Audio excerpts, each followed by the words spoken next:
Hello and welcome to Counterpressed on The Ringer and Spotify. I'm in the studio with Jessy Humphreys and Kate Longhurst. On today's show, ref controversy in Arsenal-Chelsea sparks yet another conversation about VAR in the WSL. Is it finally time? And that wasn't the only drama of the weekend after Manchester United lost 1-0 to Aston Villa.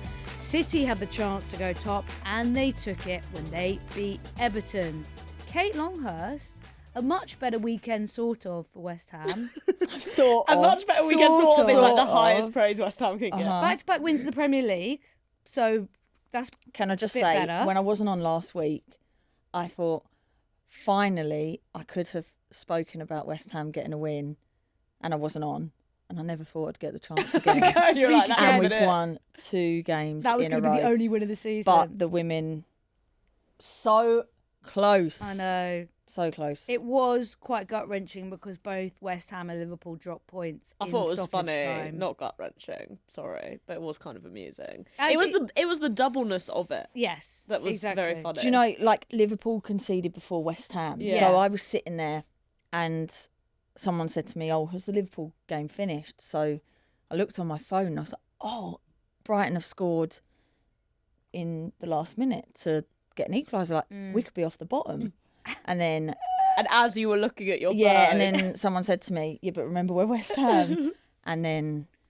I was just... They didn't deserve it either. They played well yesterday. They should have won. But I have to say, both Liverpool and West Ham had chances to go clear in those games, and both of them conceded embarrassing late equaliser in terms of the defending. So poor, especially the way that West Ham defended that free kick was abysmal. Yeah. And we've got to talk about Kinga Schmezik's time wasting. So attempts. funny. At the time, I thought, what is she doing? Because So if anyone hasn't seen, slow motion as it's well. on Twitter. I retweeted it on my account and the Counterpress one just to try and get as many eyes on as possible. So it's a fake hamstring pull where she's about to take the goal kick and she pulls up mid motion, but it's so unbelievable. What was she think? Why would you know. think of I doing think- that? So from the side, I had seen Rihanna said, Go down. Right. so I'm thinking most keepers just Before, sit down. yeah. Yeah. The ref can't do anything. You Yeah. sit. It's so annoying as a player, Yeah. but Yeah. the ref can't do anything. You Yeah. sit down. You're oh, it's tactical. So when she started running, I thought, why is she not sitting down? She's told her to sit down. And then when she started running and then staged that, I wanted to put my head in my shirt. I was just like, It was so I good. feel like we need to write down a new Counterprezzies award category for acting of the Oscar, the Counterprezzies Oscar. I was That would be thinking amazing. exactly that when I saw it this morning. I was thinking, what could this fit into for the Counterprezzies? Best fake injury? Well, because we'll get some dives and stuff. Or just I'm best sure. acting, best so we can actor. name it after her. Best Yeah. actor. Yeah, the King Kinga of- Schmezik, best Yeah. actor Yeah. award. And she might win the inaugural one. Yeah. but yeah. That was, fantastic stuff. Okay, we've got so much to talk about today, so we're just going to crack on. We're going to get into Arsenal-Chelsea after this. So, Arsenal won, Chelsea won. There is so much to talk about in this game, and it is very annoying that the discourse just becomes about the refereeing, and so we're going to start there before we actually get onto the game, because it was... much the talk of the pub, much the talk on social media, much the talk of the press conference, everything. So much so that I think we had the loudest booing by far of an officiating team in the WSL of all time, because Mel Bergen and her crew got heartily booed off at the Emirates. It was loud. It's not like Arsenal fans to be paranoid about refereeing. So Well, so let's get into what happened. So obviously Chelsea went ahead early through Alyssa Thompson. The game somehow goes in 1-0 at half-time. Chelsea had tons of chances to build their lead. Again, second half, they come out, don't take the chances. So Arsenal start to build a rhythm. They think they've scored when Blackstenia scores from a corner, but the ref blows the whistle for a handball that she thinks she's seen. It's ruled out.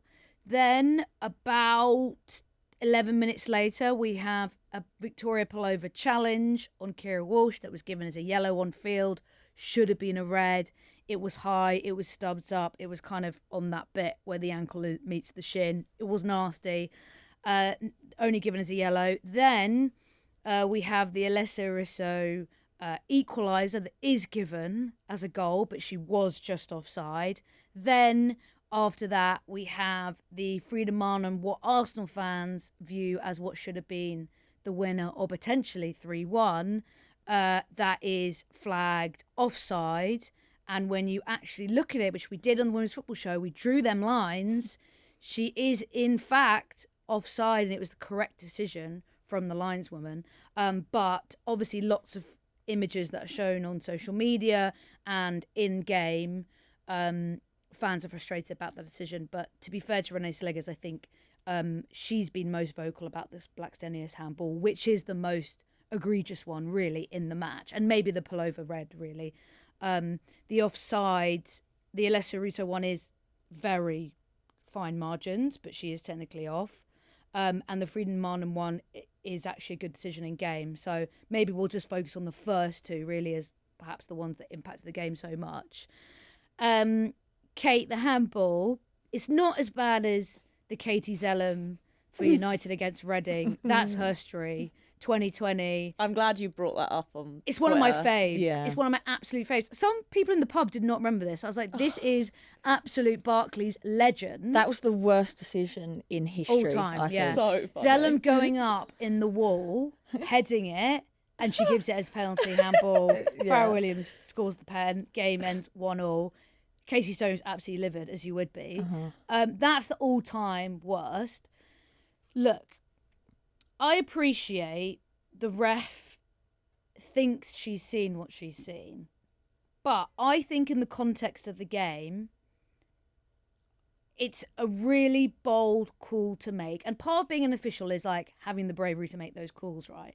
But for me, if I'm the ref in this moment, and maybe I'm being too kind to the ref discourse, but I'm thinking, if I miss a really, really subtle, very fine handball, the criticism of that is going to be different to if I disallow a goal and it's not handball. You're saying if she's not 100%, if she's not 100%, if she's not 100%, which is kind of like it doesn't feel like she is because she obviously can't quite see. Well, she obviously didn't see. Yeah. Because there wasn't one. Yeah. But I can see why she fought it because of the way Blackstenius moves her hand back, and that's because she's getting her hand out the way, ironically. But I can see because of that movement, I think is what prompts. But you can't guess. Exactly. That's the problem. And I think even defensively, it's different. Like, okay, it's led to a goal, but as a defender, okay, if the defender does the action, are you then going to give a penalty? Because, like, you can't just guess. I get that it's a really tough angle. I mean, she could have saved herself a whole load of aggro from actually giving a goal kick in the first place because it wasn't a corner. But how many times do we see that as well, where a ref looks for something to give when they think they've probably got a decision wrong? Or do you think that was it? Well, I've seen it a lot of times though, where corners given, everyone protests, and then they give a foul on the keeper. But there was nothing to like definitively rule out. And I think as well, I do think you need to look for those cues from players. And I personally think, and JPH disagrees, I don't think any Chelsea players appeal for it. I think Bronze is appealing. I for disagree. It. What do you think she's? I think she's almost like she's changed direction and her arm flings up. It's not an appeal for me. I think it is an appeal.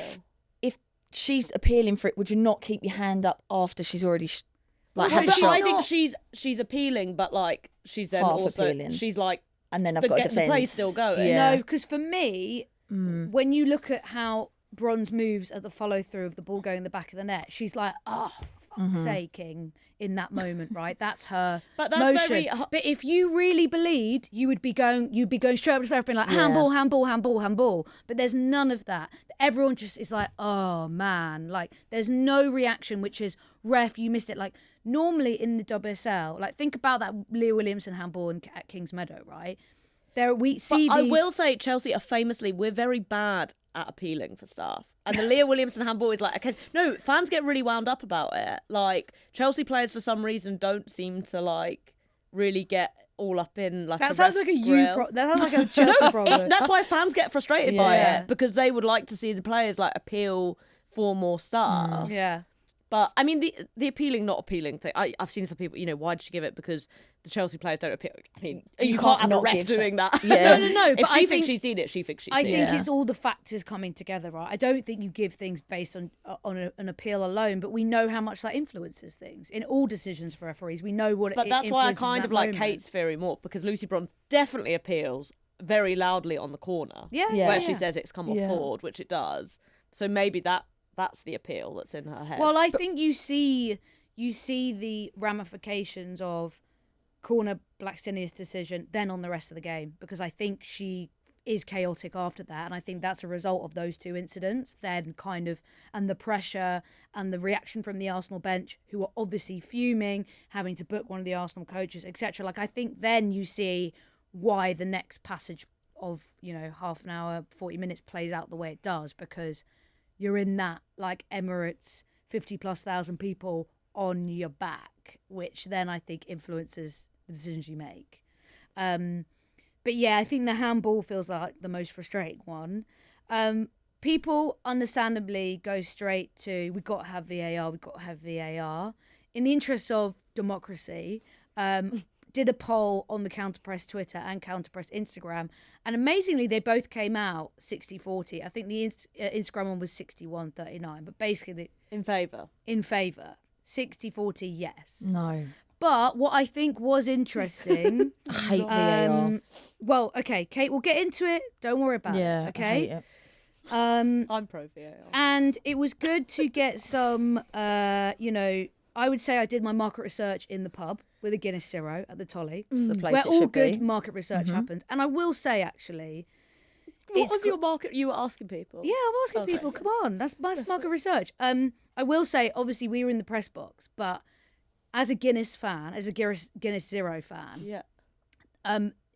Arsenal's partnership with Guinness is a game changer, just to like a separate Yeah. combo here, because being able to have Guinness in your seat, that's pretty incredible. Yeah, come on.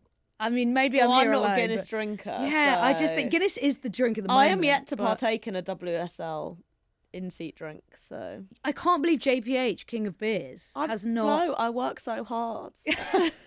Okay, anyway, so we had, it actually dropped down to 59-41 on Twitter. Anyway, everyone's still majority in yes. Okay, here's some of the replies. The quality of the refereeing needs to improve first.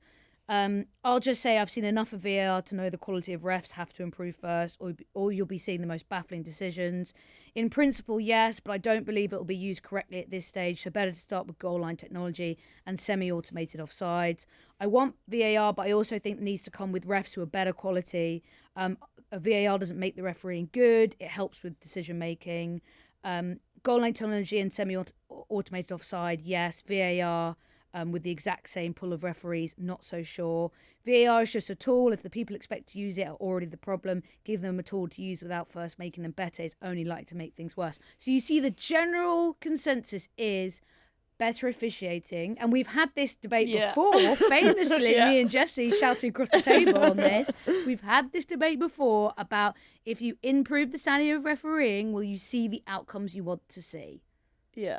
Well, my feeling about it is I understand in a perfect world, logically, if your referees get better, then it gets better without VAR, it gets better with VAR. And I agree, we've seen from the Premier League, having VAR does not get rid of people arguing about refereeing decisions.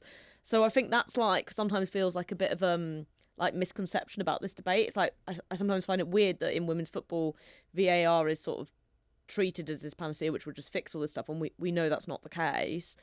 I also think from the men's game, let's say the Premier League referees are like the best, most well-resourced, like, I mean best in inverted commas, but this is my point, like Premier League referees are famously seen as not being very good, and that's like the level of resources in, the biggest football league in the world. So this idea that like refereeing magically gets better, it's not that it magically gets better, because people being annoyed referees will be the discourse in football. but until referees the still end make baffling of decisions. times. Is Of basically course, what yeah, I'm because saying. no one can be a robot. And for me, that's why I also feel quite anti-VAR, because I don't think, apart like the semi-automated offside and the goal like tech, for me, that's like standard. Goal line, the semi-offsides is quite an expensive one, so I don't think we'll see that for a while in WSL. Goal line technology, I'd hope that we'd get it sooner, especially because you got it in the Championship. So I think there's enough of an overlap there. But none of these issues involve goal line technology, so it's kind of irrelevant in this conversation. But I do think, like, for me, with VAR, you still got a lot of this. You're still going to have that subjective debate, which isn't going to be solved through just having the technology there. You still slow things down. You still pore over a challenge. I think, though, when you watch all WSL games across the weekend, you see a consistency in overall more poor decisions in refereeing than when you would see blankly across other divisions, like in the men's game. And there's a reason for that, right? Because we've spoken a lot about how, like, officials haven't been full time. They're sort of playing catch up. So while the on pitch has progressed very quickly, the refereeing officiating side is playing catch up with that, with the speed of the game. I mean, Kate, you could speak of this as a player, right? What would your overall takeaway be, like, of the standard of officiating that you found WSL, WSL2? Like, what would you say? Well, first and foremost, I think it's important to realise referees are always going to make mistakes. Yeah, 100%. And, you know, us as players, as pundits, as media, like, everyone can see things differently. We all have different opinions. So what I might think is a foul, you both could think is not a foul. Or it's when we get, like, the ones that, if you did watch a replay, it's clear and obvious. That was the whole reason VAR got brought around. But that's not how it's used. No. And when you're sitting as a fan in games and you're waiting 3 or 4 minutes for a decision to be made, at some point you're almost like, just give the guy, like, even if it's against your team, you're so frustrated with how long you can't celebrate properly. You're sitting there not knowing what's going on. But going back to your point about the women's refereeing, I think it has got better. I think because now there's more resources. They obviously get involved in camps and they do analysis and they review each other's games. And that's such an important part of the way that football's going and the way it's growing. I think when you get lower down, I mean, I was obviously playing third tier last season. And I mean, if you thought the WSL refereeing was shocking, it's a whole different ball game. Like, you couldn't comprehend some of the decisions that got made, and you're just like, what are you seeing? But they're also just part-time, like they're just doing it at the weekend, or they're not. I think we are seeing that improvement. Exactly. I think that's why, if you can see those improvements in a short term, I think you will see it overall with standard officiating. I feel very anti-VAR because I think you don't solve a lot of those problems, like I said, with the subjective ones, especially around fouls or handballs. I think it has improved a little bit. But also I think there becomes this, and I think we've seen this in the Premier League a lot, this entitlement around having the ability to review things and what should be reviewed. And we've seen that in the way clubs have kind of aggressively disagreed with things or put out statements when a foul hasn't been called on something, when it's so 50-50. That's what I do not want to open that Pandora's box. And then interestingly, like you referenced there, Kate, when I spoke to people in my pub market research, the thing that they were most annoyed about is not being able to celebrate goals properly, which is kind of what I expected. And maybe because it's not, I don't have a Premier League team. Yeah, I do but get like that all feeling. the Arsenal fans who are Arsenal men fans were like, I hate second guessing and not having the thrill of the moment. But that's the thing. You jump up, you scored, and all of a sudden they go, VAR check offside or VAR check, and you're like, oh, here we go. But then that's really different to what happened to Arsenal on Saturday, where they jump up, everyone celebrating Christina scored, and then about 10 minutes later, everyone but then if you see a flag going up, or you're like, oh, the liner's got their flag up. Well, I think no one had realised she'd blown her whistle because it was so loud. JPH, I feel like, are you moving, we were joking in the pub, but are you moving more towards VAR post Chelsea? Well, this actually I've always been generally pro VAR. Okay. Because I feel like the most egregious decisions, and the one I was talking about is Real Madrid. Real Madrid, Chelsea. I thought you were like, I can't even speak. I can't. It's so amazing. It's so disgraceful. Real Madrid, Chelsea in the Champions League 2 years ago, where there's the Niamh Charles equaliser, and for some reason it was given offside, and also they'd scored a penalty that was miles outside the box. And I think sometimes when it was the penalty one in particular, when you're looking at something that's so blatant, you're just like, oh my God, this thing could just fix it. But I would say I've become more just nonchalant, like either way, you know, because I don't think VAR like fixes stuff. No. And the pullover thing's interesting because I think that's a red card. But I was at Spurs Chelsea the other weekend, and Rodrigo Bentancur made a very similar challenge, and I thought he'd certainly get sent off, and he didn't. We were texting about that at the time. That like, and that's blew with my mind. VAR. So Yeah. I think that just also shows like these things where you sort of add up the decisions in your head, or you think how it'll go with VAR or not, and that's kind of the annoyance of VAR. I think generally my VAR ideal would be to move more towards like a challenge system if we were going to use it. So I wanted to get onto that because, yeah, like you, I think with fouls and other things, like the subjective nature, it gets so blurry. But there are, in Serie A Women and Liga F this season, they're using the VAR light system, which is most likely what a league like the WSL would move to. So in this system, you every single goal is reviewed automatically. Which, I'm sorry, if you've watched any Liga FA games this season, is so ridiculous. It's so silly. The referee, like, after every goal, the referee goes to the monitor to like watch the goal back. It's Especially, that. Kate, if Barca are beating teams 8-0. Can you imagine how many times you're going to be going? So the reason it's called VAR light is because there's no room. There's no like room where some officials are sitting and there's loads of them looking at replays. There's a monitor in grounds that the referee goes to, and then there's one person who can show them replays that they request. So they basically ask to be seen certain things. So those happen after every single goal. So if you're doing a Barca game, you're like, it's going to be a long old slog a lot for of me. walking back and forth. And then, this is the kind of fun bit, NFL style, each coach is given the ability to challenge. So that's more likely to come with like a red card and stuff like that, which is where it's been used. Now, some of the issues they've had in these leagues is that the amount of cameras isn't great. So therefore, you're not getting great angles. And that's going to be quite difficult for the refs. Blackstenius's handball would be a good example of that, because there's one camera angle where you just can't tell at all, and it's the reverse camera angle where you can see it doesn't hit her hand. But that's probably why in the WSL that it would be easier, because we have more cameras, right? But the issue is infrastructure-wise, when you've got a ground like Brisbane Road, home of Leyton Orient, and Meadow Park, if Arsenal have to play games there, it's not as conducive to having a system like this. Whereas obviously if it's the main like club stadia where a lot of more teams are playing, it would be a lot more easy to function. It's also a complication of expense and setup, right? Because I know, for example, Chelsea did do a VAR trial at Kings Meadow, and Kings Meadow is seen as a classic, like very hard to make that work ground because it's almost like close to being a non-league ground, I'd say. But they've made it work there, but that's easier for Chelsea, I think, because Chelsea own it. Yeah. So they're like, okay, we can do whatever we want to put. Whereas I think they have done it because there's VAR in the Champions League this year, right? So that Meadow Park is obviously set up for it.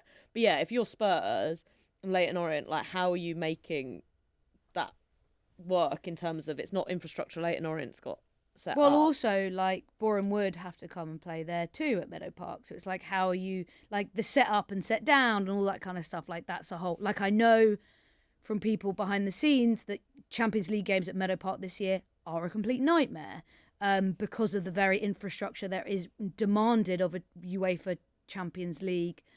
You know, what you have to deliver from a whole ops logistics point of view is a minefield, and that takes a lot more capacity, and like Meadow Park is kind of like, how are they going to do this?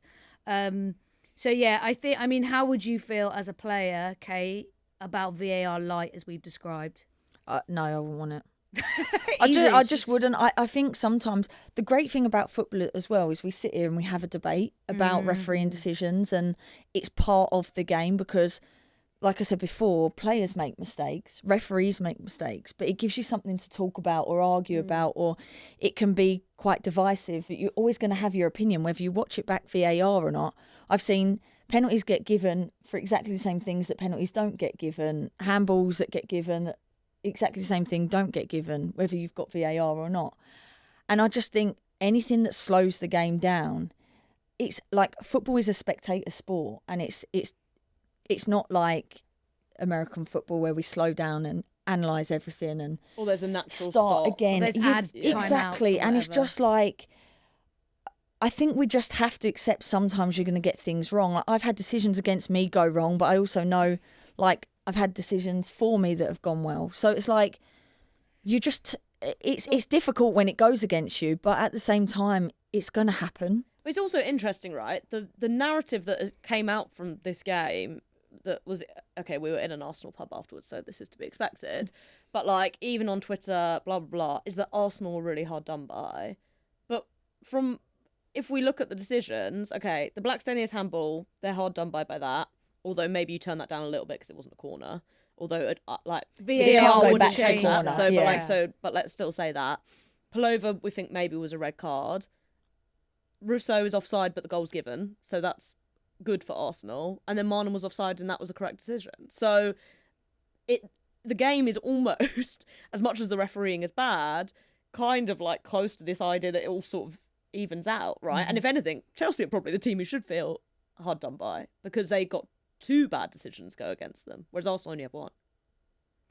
Yeah, Rousseau offside and Pullover is bad for Chelsea. Blackstenius handball is bad for Arsenal. I've But it's always... interesting that it's like Arsenal are the team who. Well, I supposedly think got it also wrong. it's more like in the moment, straight reacting off the game when people haven't necessarily seen the Marnham one laid out because I've the seen some fantastic lines drawn on that. Well, the photo. picture that went off on Twitter afterwards is the angle that makes it look like she's on. But actually, if you have the ability to get a better angle of it, you'd see. But I've always been team it evens out in the end.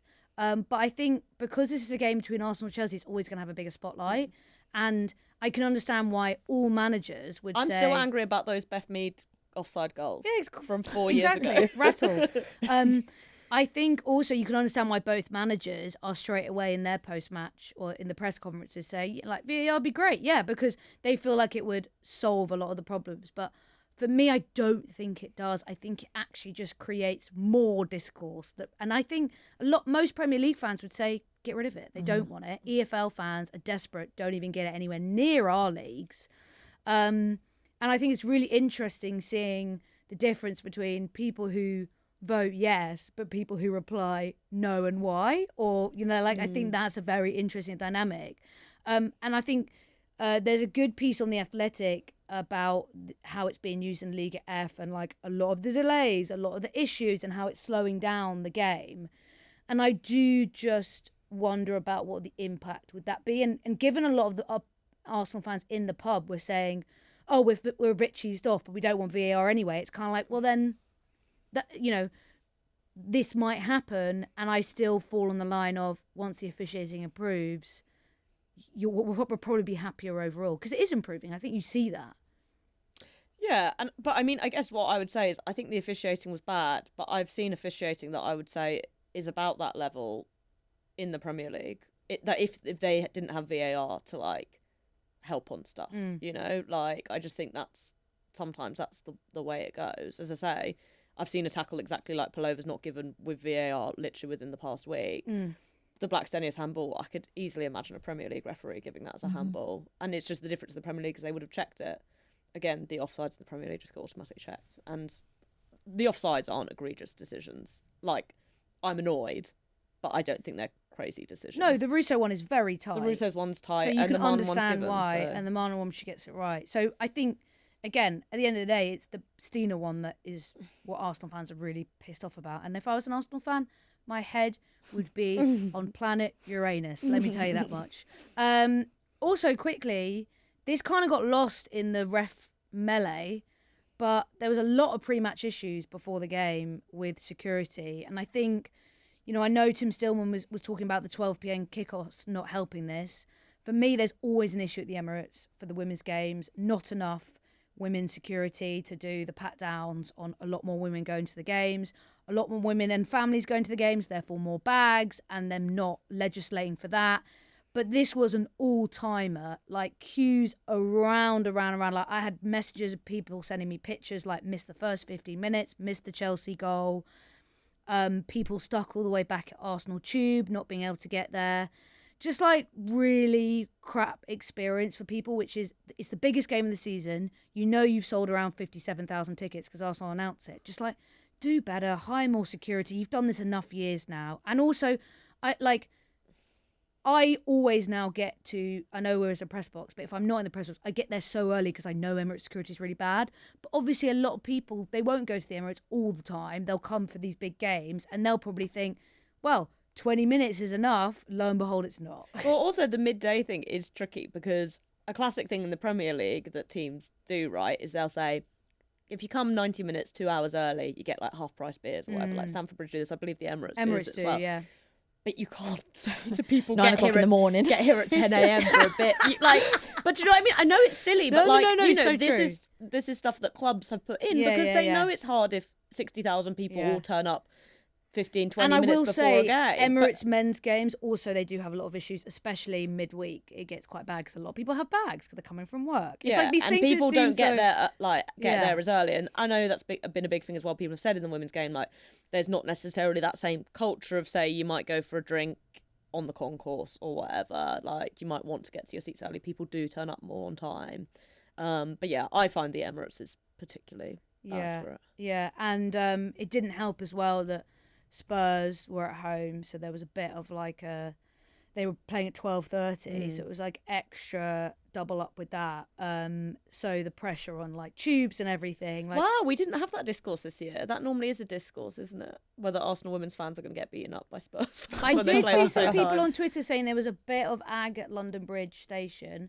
I have to say I was on the tube back at 3 or whatever, and there was some older Spurs fans and quite a few Spurs fans who'd obviously hung around after the game, and a group of Arsenal girlies got on their shirts, and like there was no beef or anything, because I was on the tube bit I like, thought something dramatic was here going we to go, happen. Yeah, I because I know, thought I was hoping. I just waiting thought on- someone might say something, like oh or whatever, but it was like no one cared, which I thought okay, great. Okay, well, so much to digest on that. People will have lots of opinions about VAR, lots of opinions about the refereeing. Before we wrap, actually, should we talk about the performances outside of the refereeing? 'Cause we haven't talked about that. Jessy, from a Chelsea perspective, they should have killed this game off. Absolutely. The chances that they had before and after Thompson's goal, where you've got JRK hitting the post, Macario pushed onto the bar by Van Domselaar, I thought had a brilliant game. And then start the second half, same again, loads of chances, finish the game with over 2 XG. They'll feel like, again, like last season, they won the game and they were clinging on. This game, they get a point. But again, it's like they didn't need to be in that position, Bonpastor's team. Yeah, I mean, I thought Chelsea played better this season than they did last season. I thought Arsenal were just overall the better team in terms of chances created. This time I thought Chelsea did probably edge it, even if they did end up hanging on.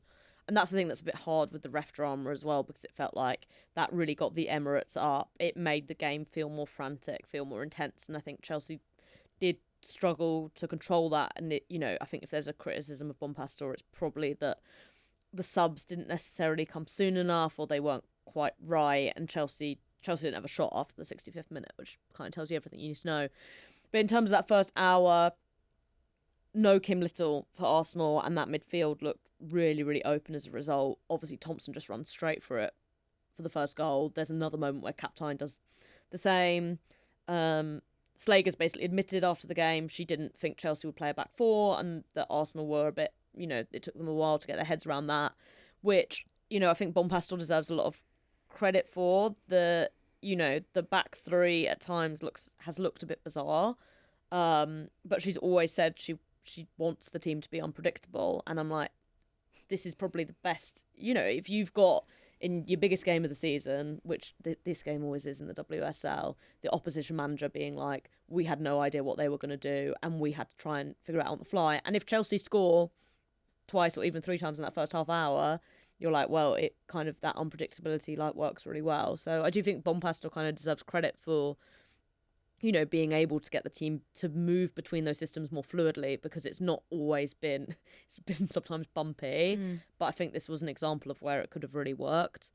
I saw quite a lot of people being like, oh, finishing practice, and it's like Chelsea definitely weren't clinical, but I think lots of the chances were a bit strange. It was a lot of balls bouncing, the Macario one where Van Domselaar tips it onto the bar. it comes like right down on Captain, and it's a great save from Van Domselaar, but I don't think Captain can really do much more other than get it on target, which she does. I think Woman Moy did some really important blocks. Van Domselaar had a good game, and I think on another day those maybe things don't happen. I thought Catley and McCabe were all over the shop. The space that was given on that side, Bronze, I thought looked a lot better when JRK. Taylor Hines came on. Actually, I think she did really well. And I think Slagers deserves credit for making aggressive subs and making subs that you wouldn't necessarily think she would. Yeah, and on the Arsenal side of things, I was disappointed in Palova's performance because I really wanted to see her have a good game. And before she got injured, she was playing so well, and she still doesn't look 100%. But I think you're setting her up for, for failure here as well. Like, she's hardly played. Yeah. And this has been a little bit, Lotta came off well, but it's a similar thing with Lotta. Like, why have you got these players? Lotta's like, the 2 games she started are like Manchester City and Chelsea. And again, Palova, you're like, okay, but she's not really like a 6. She's not really a double pivot player. She was pretty anonymous all game apart from the challenge, which was the only time she sort of did anything, which I was frustrated for her because, I think that was a tough environment to come into and she didn't look great. But overall, and I think Slegers reflected on this in her post-match, which I liked, is I know some Arsenal fans are frustrated about how Arsenal rely on this, but Slegers was very pleased with how the team reacted to the controversy of the ref decisions and channeled that energy to still get a point. And obviously they'll feel like, oh, it could have been more.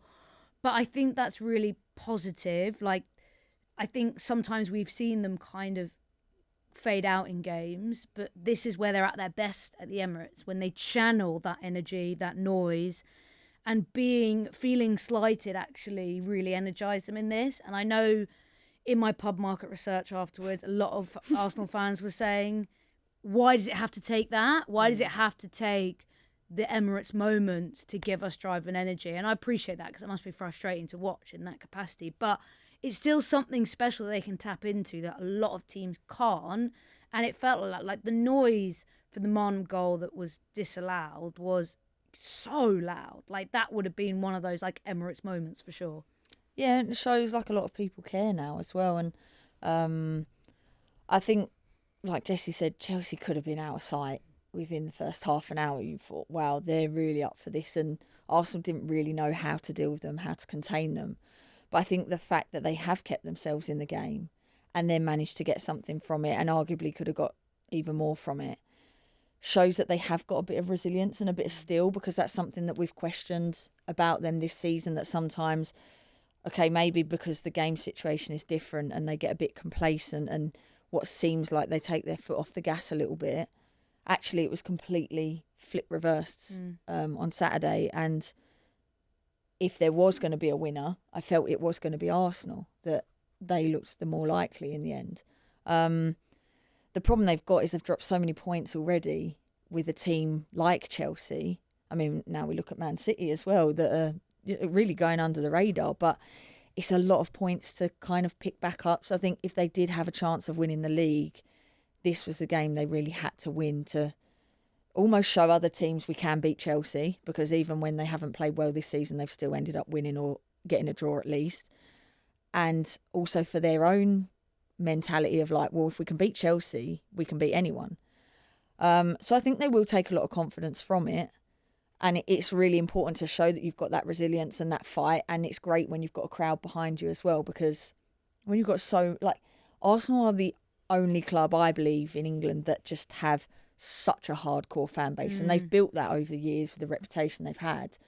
But they've built it so strong now that there are so many genuine fans that just care about the results. Whereas other clubs, you get a lot of people going, but we won or we didn't win. And so they need to use that to their advantage, but also it's on the players to make the fans react like that as well. You can't always wait for something bad to happen. I thought it was one of the best atmospheres there's been at the Emirates in a while, especially with the boo-ometer.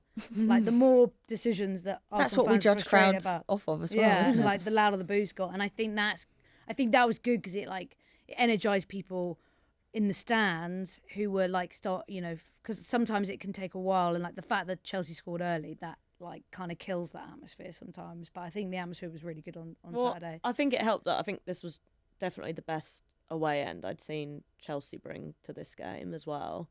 But I think, like, obviously I'm biased. I'm a Chelsea fan. My family are Arsenal fans, or like lots of my family are Arsenal fans. I grew up in London. Like, Arsenal Chelsea has always been like the fixture of the year for me. And I think that's only got more true in the women's game. And I think you see that atmosphere just because Chelsea fans hate Arsenal and Arsenal fans hate Chelsea. And that is, like, we talk a lot about how, like, silly the way people talk about football being family friendly is. I think if you had to show someone, like, why it's silly to talk around that kind of stuff, it's this game, because the atmosphere just goes through the roof because everyone hates each other. Yeah, and I think that is, for me, one of the most unique selling points of the WSL is you've got those inbuilt rivalries. Like other leagues will never really have that. Like if Real Madrid could challenge Barcelona more, then maybe they would get that. But like no other league can say the same, because you don't have those two historic rivalries and those two teams that are always pushing, always playing in finals, always challenging other competitions. Like you can't create that. That is inbuilt. That's part of the DNA, and it's so special. And you should never kind of work against that. I think Saturday was a prime example of that. And of course, people are talking about all the refereeing and everything, but like I thought it was a really fun, entertaining game. I thought the atmosphere was brilliant. And I had a great time. Well, and the awful refereeing makes it, like, helps with that, like. And I got no skin in the game, so it's all I win no matter what. So I did fall to my knees when I thought freedom on. Okay, we've talked so much about that game. Let's get on to some other stuff. Let's talk about Manchester United losing to Aston Villa next. Okay, so while this was all playing out at the Emirates, Manchester United had, at the very same time, also kicked off at 12, the opportunity to go top for the night, but they didn't take it. They lost 1-0 to Aston Villa. The Natalia Arroyo ship keeps sailing on. A huge win for Villa. Their record now is amazing. They've won 8 of their last 14, only lost 1. They had picked up some frustrating draws. But since the Aston Villa club account put out a tweet at the end of March, which was basically like, stick with us, we're going through it, and they were in the kind of relegation conversation, they've just gone on an absolute charge, finished last season really strongly, started this season really well. Great finish from Miri Taylor, her first ever Villa goal. The vibes are great at Villa at the moment. But Jessy, Mark Skinner, I think he will be silently kicking himself here, because when you look at the team that he chose to play this game, didn't start Sandberg, first start of the season for Gabby George. He didn't start Zigota Olmo, who I think's been brilliant. I know Jess Park's got a lot of flowers, but she likes being one of my favourite signings. We saw how good she was at the Euros, but she's just such a menace in that midfield. Didn't start her and didn't start Mallard, who's a problem for all defenders. The defending wasn't great, but like they had a couple of chances here they should have taken. And when you look at the team, you're like, I think you might have been thinking about PSG at Old Trafford on Wednesday a little bit with your selection in this. Yeah, the only thing I will say in favour of Skinner is these are the calls he kind of has to make. And this was always the reality of United playing across 2 competitions. We know that their squad is thin. And it is, and in some ways, like, I would prefer to see a manager be proactive and maybe take the risk, which hasn't paid off, than play players into the ground and leave them, injured for like months at the time. I feel sorry for him, because I think if you are in his position, what decision do you make? This is your first Champions League campaign. PSG is a game that obviously comes with its own little bit of narratives, given it's the return of Merps.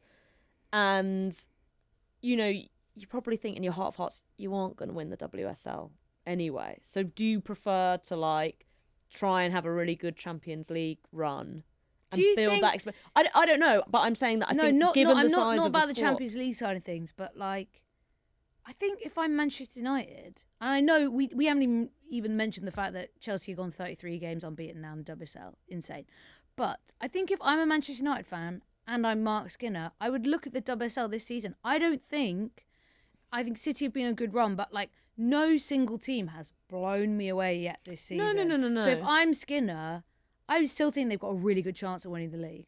But when I say I think they'll struggle to win the league, I think it's because of the Champions League combo. That I just think it's really, really hard to do that with a squad that small. And Skinner's not going to be sat there thinking, oh, we're not going to win the league, I'm sure, because that's just not the mentality you have as a manager. But I think that is just, because if United like crash out in the group stage or the league stage, you know, I feel like that would be like reflected on very negatively. Whereas if you can go and get to a quarter-final or even a semi-final and you finish third, I think everyone's saying that's a really good season, you know? Whereas I think if you're pushing on both competitions or sacking off the Champions League in an attempt to win the WSL, I just think it's the reality of the trade-off you have to make. I think it's the reality. I think there is a reality of, we highlighted it very early on in the season, like the size of that squad and what they're going to be taking on in Europe. But I also think, you know, they've won their first 2 games in the Champions League. Not amazing performances, but they chalked them off. So they're off to a good start. And I think on the basis of the start to the season, I think I would be more aggressive with it. And of course, if something happens, you then think, oh, well, we should have done this in that game against Villa or whatever. But I think I would just keep pushing, keep going. And of course, behind the scenes, you've probably got your physios, whatever, looking at it saying, she's on the red, you know, like, it's not looking good. And they've got the Manchester derby on Saturday as well. So yeah, you're looking it's at a big Villa, week. PSG, Manchester City. I can see how Villa's the game. And, you know, it's annoying. And if I was a United fan, I'd be pissed off because you've had that opportunity where Chelsea have dropped points. And it's not just... They lost 1-0, do you know what I mean? It's not just the starting lineup changes that, you know, like, that it plays a part, but, like, United did have chances in this game to score that they didn't take. Kate, what's your feeling on it? I think, yeah, like they did have some chances in that game. So then all of a sudden you're not even questioning whether they've rotated players. But I'm sort of on your side in a way where I think at what point you can't keep churning out the same players week in, week out. At some point it catches you up and they don't have the depth in squad to go, well, we can just chuck all these players in. If it's Chelsea, we've questioned sometimes them rotating players, but they also have a player for every position twice, if not 3 times over in some positions. So you can see sometimes managers have to take a gamble and it works, and sometimes it doesn't work. And this time it didn't work, but they're doing really well. I think they're in a position that no one really expected them to realistically be in at this moment in time in the league. But I think they will feel it was a real opportunity missed, especially with Chelsea dropping points. And also, actually, United may feel like it's not just losing that game, but also drawing the other 2 games where they've dropped points that also mean I think they'll be pleased pleased to. You're not going to go a perfect season. I mean, they would have bitten your hand off getting a point against Chelsea, even though they played well. And, you know, who was the other team? Arsenal. So, like, you look at them 2 games, realistically, at the beginning of the season, would you go, we'll take a point there? Yeah, of course you would, because they're not at a stage as a club right now to be challenging at the beginning of the season, to be challenging for the title. It's only the way they've progressed through the season. I mean, I think people are always really negative about Man United and Skinner and the way they have kind of been. But I think in the that's last because few expectations years. from fans is very high. It is, and they but will feel like legitimately in where they finished the last few seasons, like they should be knocking on the door a little bit more. And I think traditionally, what we've seen with United is we've seen their fixture scheduling, meaning they actually kind of build out these high leads because they play a lot of those easier teams early, and then when they play City, Arsenal, Chelsea, then they start to drop points. But actually these games have come a bit earlier for them, so they haven't got that sort of like Christmas head start that they traditionally maybe do.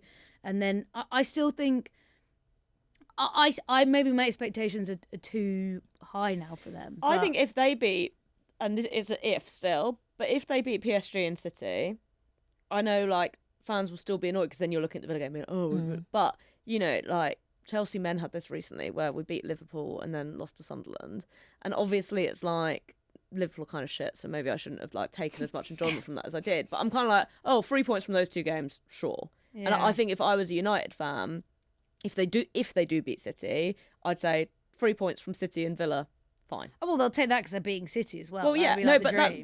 but like that's I think, and I think the thing that will be interesting for United is the mentality that comes from dropping points. Because like Kate said, no one has a perfect season. You know, like everyone drops points at some point. Everyone drops points to teams they think they shouldn't do. You know, even Chelsea last year when they didn't lose, you're still like, you know, drawing with Leicester or whatever. Like, what I think the thing that like marks a team, say like Chelsea, out from like maybe where Arsenal have struggled recently is they don't let those moments add up. You know, it's like, okay, it's happened. And stuff like that happens in football. It's a low scoring sport. You know, like it's the reality that sometimes the margins are going to go against you. I think it's, can you go into the next game and not think about that at all? Just like, it's gone now. Whereas sometimes I think what we've seen with Arsenal is they'll drop the points, and then in the next game it's like the pressure's on, and so they almost want it too much and they drop the points again, and then the more it adds up, the further behind you fall. Yeah, and then the team that did manage to go top was Manchester City, who won 2-1 against Everton. Despite Kelly Gargo's goal, that should count for like 3 goals. I think Unbelievable it's so good. finish. That's now 3 goals in 3 starts. So what happens when she starts? She scores. Yeah, it's a shame that Everton didn't get anything to show from it from that absolute screamer from Gargo. But yeah, City go top, kind of quietly, like you said, Kate. Since losing that game on the opening day of the season against Chelsea, they've gone on the absolute charge. So they're a point ahead. They're on 21 points now, top of the table. Massive game against Manchester United on the weekend in the derby. But we originally, coming into this season, spoke a lot about, well, will the door open up for City because they're the only ones not in Europe? You know, how will they manage their squad better than others, or won't have to worry? But like, obviously, there's still Conti Cup, but it's like not the same challenge, right? And we've seen that they did draw to Newcastle though, so maybe it's more challenging. Yeah, they went to penalty shootout, didn't they? So yeah, I think we're seeing that play out in the way that they've got the results, and I do really like how they're playing right now.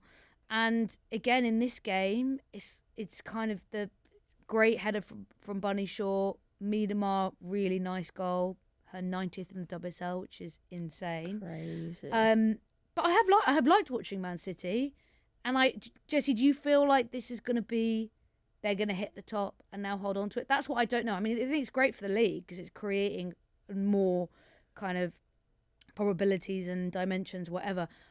I'm still like figuring out what this means now for the rest of the season for City, but I do really like what they're doing right now.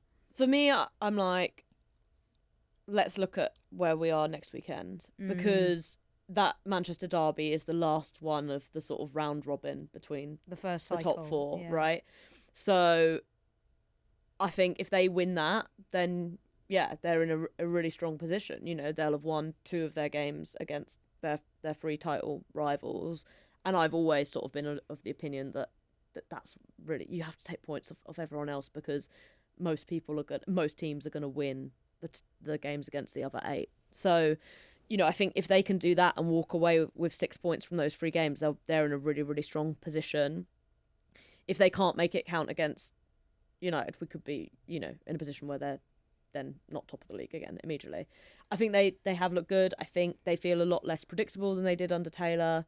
I think they've got the benefits of having built out their squad, which is something, you know, when we're talking about United not doing that, City have struggled with that in the past, but I think they've done a lot of work to have extra players come through. I think, you know, Viv's obviously had a sort of stop-start time there, but I thought in this game you could really see like how her and Bunny, like, it feels like that connection is growing, is there, and I think if she can stay fit, that'll be really important. They've got players coming back, you know, you've got Lauren Hemp being able to come on for the first time.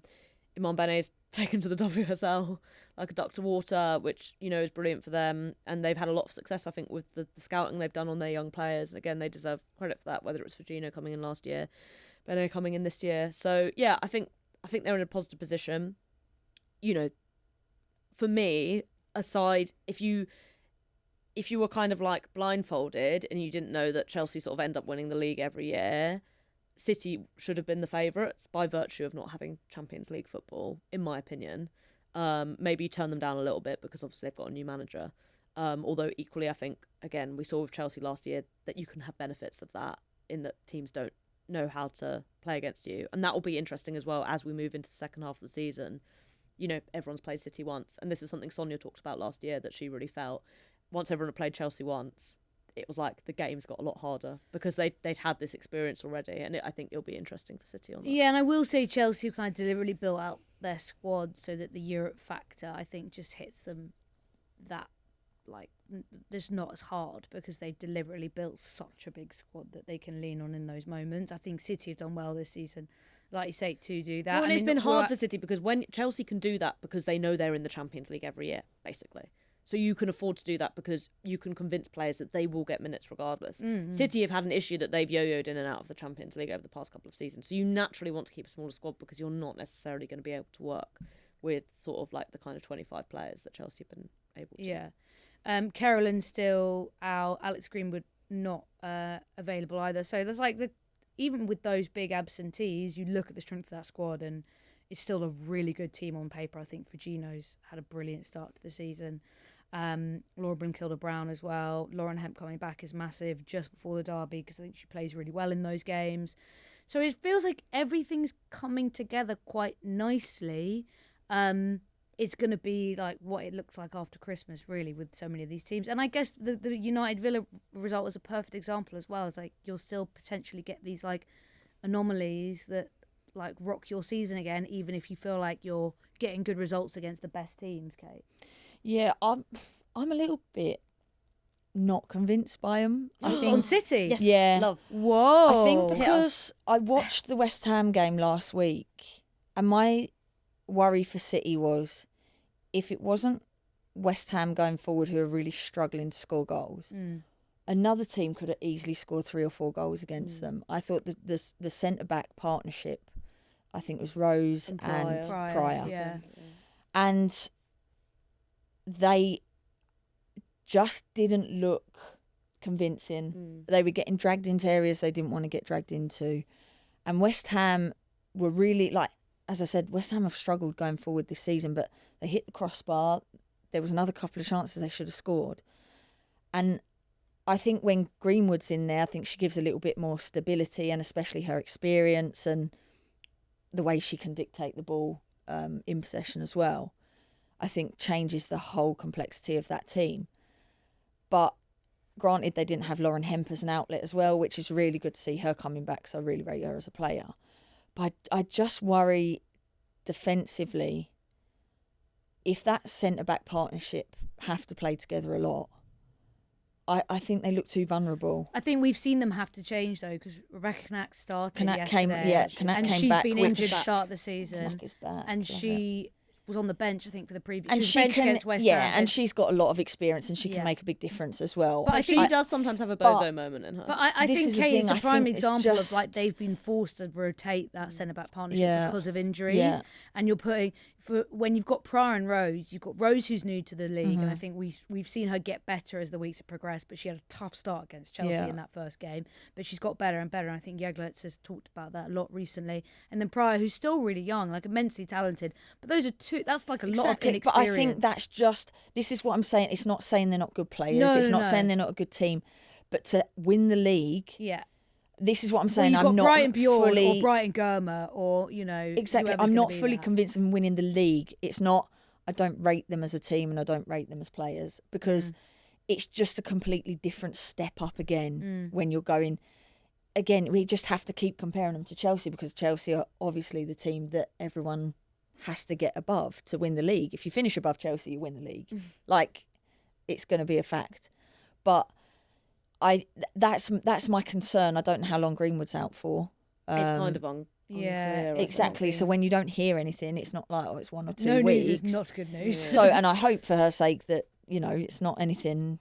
I know long she's been posting term. some great pics on Instagram, but that doesn't really show anything about injuries. But that is my main concern. I think, when we looked at Man United and we're saying about Man United and squad depth, I do think Man City have some really good squad depth in certain positions. But I just think especially with your back four, if you're not settled and you do have to keep changing players, that's just where things can become a little bit sticky. And that's all I'm saying. I'm not saying they can't do it, and I kind of hope they do, because I don't want to keep seeing Chelsea win the league. It'd be great if someone else wins the league. Amen. But that's just my concerns. Yeah, I agree, and that's why I think the result on Saturday, the 1-1 draw, is good overall, because I do think we needed something to spice things up a bit. And actually, when you look at the top 4, you're like, it's pretty interesting. There's things happening. There's things moving. And at this point last season, when Chelsea had beat Arsenal 2-1 at the Emirates, and then not long after Unisidova had resigned, we were then looking at Chelsea beginning the gap. And we're not getting that, which is good, because we need that desperately. Sorry, Jessy. No, it's fine. We'll leave things there. It's a busy week because we've got Champions League this week. Good Champions League games as Good well. Champions League games. Yes, So we'll be back on Thursday talking about those ones. And then, of course, we've got a big weekend of derbies. And if anyone's in London, we're doing a cutback baller derby day event in Haggerston, East London. And it's also going to be a pop-up women's football market. So we're going to have stanchion books selling lots of football books, throwback tops selling football shirts, and then Lucky Cowboys designer selling merch, posters, print, everything. So it's going to be fun. It's a whole kind of pop-up market, as well as showing all the games. It's going to be also showing the North East Derby in WSL 2, Newcastle Sunderland. So that's going to be exciting. JPH, you're going to be at the NLD, aren't you? Yes, I'm missing the Manchester Derby because I'm going on a little hollybob. But I will be You're at on the holiday a NLD. lot lately. I feel like you just went on I'm holiday. only going to Margate. Not that Margate's not a lovely place to go to, but Margate's a great place yeah, to go I'm to. excited. Very nice. Kay, what are you up to? Well, there could be things in the works of moving about, so. Oh, yeah, we'll leave that as a surprise. Yeah. We'll wait for the announcement there. So Yeah. we'll leave you with that, listener. Okay, we'll be back on Thursday talking all things Champions League. See you then.